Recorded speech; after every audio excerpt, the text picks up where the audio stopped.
प्रदेश में किस किस्म के हालात हैं, देश आज किन परिस्थितियों से गुजर रहा है।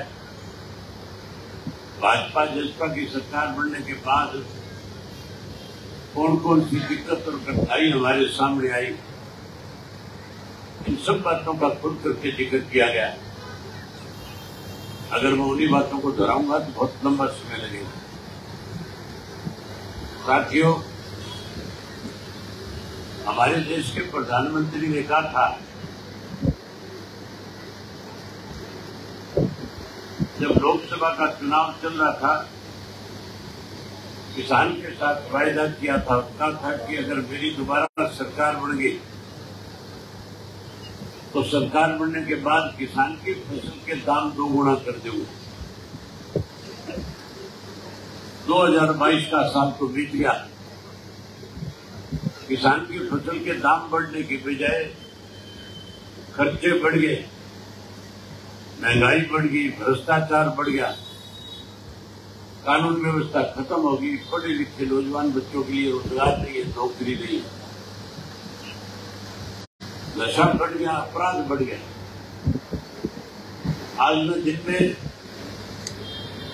शहर के हमीदा के एरिया से गुजर रहा था,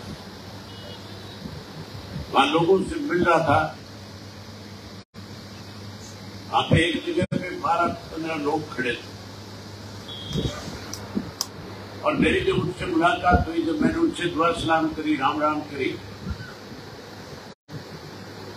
तो मुझे बताया गया कि हमारे यमुनानगर के अंदर भी नशे से लोग बहुत परेशान हैं। ये केवल एक यमुनानगर में नहीं, जब से बीजेपी जेजेपी की प्रदेश में सरकार बनी तब से लेकर के अब तक नशा लगातार बढ़ता है। हर साल विधानसभा में मैं नशे को लेकर के आपकी आवाज को उठाने का काम करता हूं। हर बार मुझे मुख्यमंत्री की तरफ से भी, होम मिनिस्टर की तरफ से आश्वासन मिलता है और कहा जाता है कि हम नशे की रोकथाम के लिए बहुत बड़े कदम उठाने जा रहे हैं, लेकिन नशा और अपराध लगातार बढ़ते जा रहे हैं। आज प्रदेश में सरकार नाम की चीज नहीं है। आज हर वर्ग के लोग इस सरकार से दुखी है, चाहे वो व्यापारी है, कर्मचारी है, किसान है, मजदूर है। ये माताएं बहनें भी जो बैठी है, ये भी सरकार को बदलना चाहती है। आज मैं आपके बीच में करीब 3100 से ज्यादा किलोमीटर का सफर करके आया हूं और 1550 से ज्यादा गांव, शहर और कस्बे के लोगों से मिलकर के आया हूं, लाखों लोगों से मिला हूं। जब से ये सरकार बड़ी है तब से अनेक घोटाले हुए, जहां शराब घोटाला हुआ, धान घोटाला हुआ, रजिस्ट्री घोटाला हुआ, खनन माफिया खड़े कर दिए गए, भू माफिया खड़े कर दिए गए, इंस्पेक्टरी राज दोबारा से चालू हो गया। शहर के लोग भी दुखी और परेशान हो गए। ये जो प्रॉपर्टी आईडी बना दी गई, इससे कोई व्यक्ति सुखी नहीं है, हर आदमी आज दुखी परेशान है। इसलिए हर आदमी आज परिवर्तन करना चाहते हैं। तेजली गांव के लोग भी परिवर्तन करना चाहते हैं, नहीं करना चाहते? साथियों, तो दोनों हाथ खड़े करो मेरे साथ की परिवर्तन करना चाहते हैं। इस सरकार ने तो जो सम्मान पेंशन चौधरी देवीलाल ने दी, तो 100 रुपया पेंशन शुरू की थी, जिससे हर बुजुर्ग का मान सम्मान हुआ था। एक परिवार पहचान पत्र बनाया गया, कहा यह गया था कि इस परिवार पहचान पत्र की वजह से लोगों को ज्यादा सुविधाएं मिलेगी। लोगों को सुविधाएं देने की बजाय लोगों को परेशान करना शुरू कर दिया। 5 लाख से ज्यादा बुजुर्गों की पेंशन इन्होंने पिछले 1 साल में काटने का काम किया। 2 लाख से ज्यादा गरीब आदमी के पहले कार्ड काट दिए। 1100 रुपए हर आदमी से ये कहकर के लेना शुरू कर दिया कि जिस किसी व्यक्ति ने अपना आधार कार्ड बना रखे, पैन कार्ड के साथ लिंक कराओ, और पैन कार्ड के साथ जब लिंक करवाने के लिए जाते हो तो फिर 1100 रुपये ले लिया जाता है। इन माताओं बहनों को भी नरेंद्र मोदी ने कहा था तुम्हें गैस का सिलेंडर, गैस का चूल्हा मुफ्त देने का काम करूंगा। मोदी कहता था कि नहीं कहता था गैस का सिलेंडर फ्री में दूंगा। अब सिलेंडर फ्री आता है, पैसे लगते हैं। बताओ तो सही, पैसे लगते हैं नहीं लगते? इस मोदी ने, इस भारतीय जनता पार्टी ने ऐसी हालत कर दी देश की, प्रदेश की, कि आम आदमी बोल भी नहीं सकता। पूछते हैं तो बोलने की बजाय हाथ से और गर्दन से इशारे करते हैं। इसीलिए आदमी परेशान हो गए, सरकार को बदलना चाहते हैं। चौधरी ओम प्रकाश चौटाला ने जब यात्रा शुरू करी थी तो हजारों लोग थे मेवात के सिंगार गांव में, और हजारों लोगों के बीच में चौटाला साहब ने कहा था कि अगर परिवर्तन करोगे, फिर से इंडियन नेशनल लोकल पार्टी की सरकार बनाओगे, तो सरकार बनने के बाद हमारे जिन बुजुर्गों की पेंशन इन्होंने काटने का काम किया, उन बुजुर्गों को ब्याज के समेत पेंशन का पैसा उनके घर पहुंचाने का काम करेंगे। वही उसके साथ साथ नई पेंशन बनाएंगे। तो 100 रुपये वाली पेंशन चौधरी देवीलाल ने शुरू करी थी, इन्होंने तो नहीं बढ़ाई, इन्होंने तो काटने का काम किया। हम नई पेंशन बढ़ाएंगे, 7500 रुपया महीने की पेंशन करके बुजुर्गों का मान सम्मान करेंगे। हमारे जो पढ़े लिखे नौजवान बच्चे हैं, जो बेरोजगार हैं, जिनके पास आज नौकरी नहीं है, जो विदेश भाग रहे हैं, हम उनके लिए अच्छी पॉलिसी बनाएंगे, उनके लिए रोजगार के साधन उपलब्ध कराएंगे। जो विदेश में गए बच्चे हैं वो भी विदेश से वापस हरियाणा में अपने माँ बाप के साथ रहकर अपना कारोबार शुरू कर सकेंगे। ऐसी पॉलिसी बनाने का काम करेंगे। वहीं जो बच्चे रोजगार से रह जाएंगे, उन बच्चों को सरकार के अंदर हर घर से पढ़ा लिखा से बेटी है बेटा है उसको नौकरी देने का काम करेंगे। और कोई नौकरी से भी वंचित रहेगा, उसे भी चिंता करने की जरूरत नहीं है। उसको 21,000 रुपया बेरोजगारी भत्ता देकर के उसका मान सम्मान बढ़ाने का काम करें। ये माताएं मैंने बैठी, इनको मोदी ने तो गैस का सिलेंडर नहीं दिया। आप सरकार बनाओ, हर महीने की पहली तारीख को गैस का सिलेंडर आपके घर में सरकार की तरफ से मुफ्त में आया है।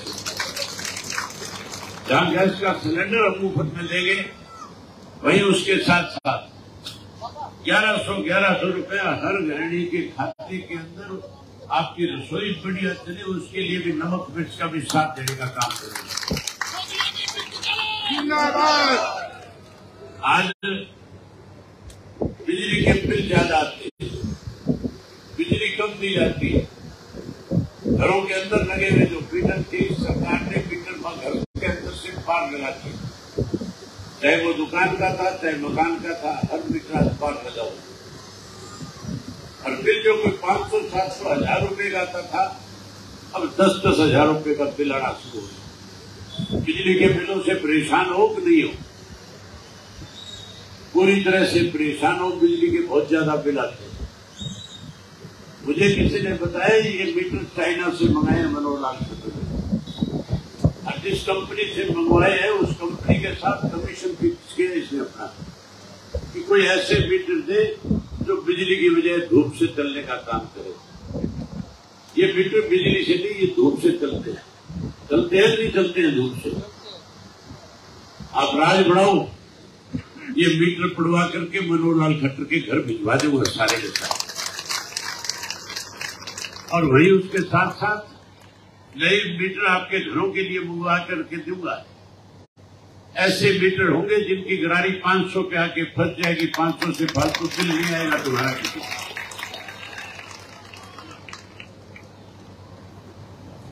साथियों, ये परिवर्तन कोई मुश्किल काम नहीं है। आप घर में बैठे बैठे, गांव में बैठे बैठे, शहर से सामान लेते लेते, टेलीफोन पे एक दूसरे से बात करते करते भी परिवर्तन कर सकते हैं। केवल एक काम करो, जब सुबह उठ करके एक दूसरे को मिलते हो, जब दुआ सलाम करते हो, जब राम राम करते हो, जब सत श्री अकाल बुलाते हो, तो एक दूसरे को कहो परिवर्तन करो। क्या कहोगे? परिवर्तन करो। जेजेपी तो खत्म हो गई है, रह रही है तुम्हारे यहाँ। जेजेपी खत्म है। एक छोकरा है अभी तक जिसको मैंने एक बार प्रधान बनाया था, ये बात ले आओ उसको भी वापस, तो आजा वापस कर, वापसी कर, तेरा मान सम्मान बढ़ाएंगे, आ जाएगा वो भी। हाँ, तुम्हारे कहने से क्यों नहीं आएगा? सारे को भी कल हमारे साथ तो आना पड़ेगा। उसको कौन जैसे पहले तेरा मान सम्मान किया था, तेरे को अच्छा पद दिया था, तेरी अच्छी पहचान बनाई थी, उसी तरह से हाँ फिर उसको मान सम्मान देंगे, उसके साथ कोई भेदभाव नहीं करेंगे। वही उसके साथ साथ कोई बीजेपी कांग्रेस वाला मिल जाए। अब तो भाजपा का भी सूखा साफ हो गया, बातचीत है क्या रह रही है भाजपा की? ये घनश्याम दास सारी खाद बेच के खा गया तुम्हारे, खा गया कि नहीं खा गया? उसके साथ साथ इस सरकार बनने के बाद यहाँ आपके सामने जो सबसे बड़ी दिक्कत आई है, जो प्लाईवुड की इंडस्ट्री हुआ करती थी तुम्हारे, जिसकी वजह से हजारों लोगों को काम मिला हुआ था। चौटाला साहब जब मुख्यमंत्री थे, सुप्रीम कोर्ट की तरफ से एक आदेश आ गया था, जो प्लाईवुड फैक्ट्रियों के मालिक है उनको इस बात का अच्छी तरह से पता है, जो काम करने वाले उनको भी पता है।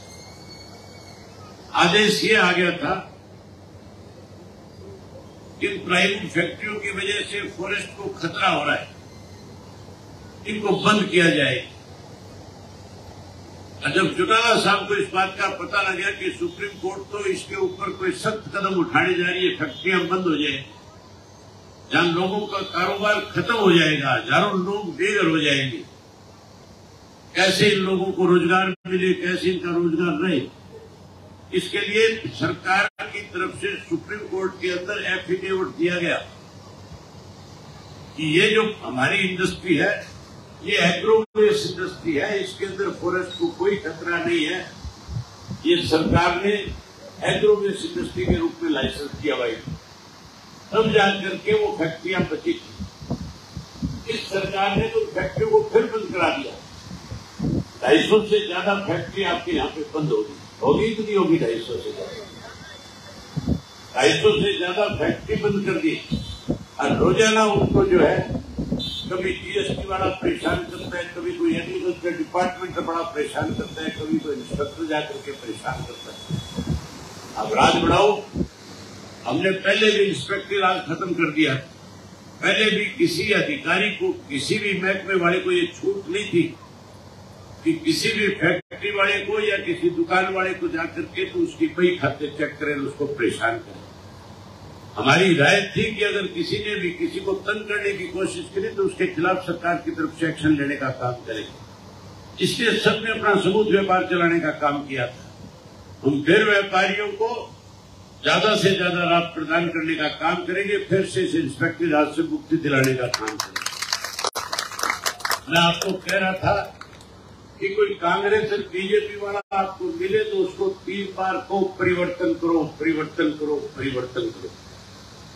जब दिन में आपको 20-30 बार मिले, हर बार यही बात उसके सामने दोहराओ। एक बात ज्यादा दफा एक व्यक्ति के सामने जब कहोगे तो मान के चलो हर हालत में वो परेशान हो जाएगा नहीं हो जाएगा परेशान। जब परेशान होगा तो घर जाकर के घरवाली को ये नहीं कहेगा रोटी बना दे, चाय बना दे, फिर वो भी कहेगा परिवर्तन करो, परिवर्तन करो, परिवर्तन करो। आ जाएगा कि नहीं आ जाएगा परिवर्तन? बताओ, आएगा कि नहीं आएगा परिवर्तन?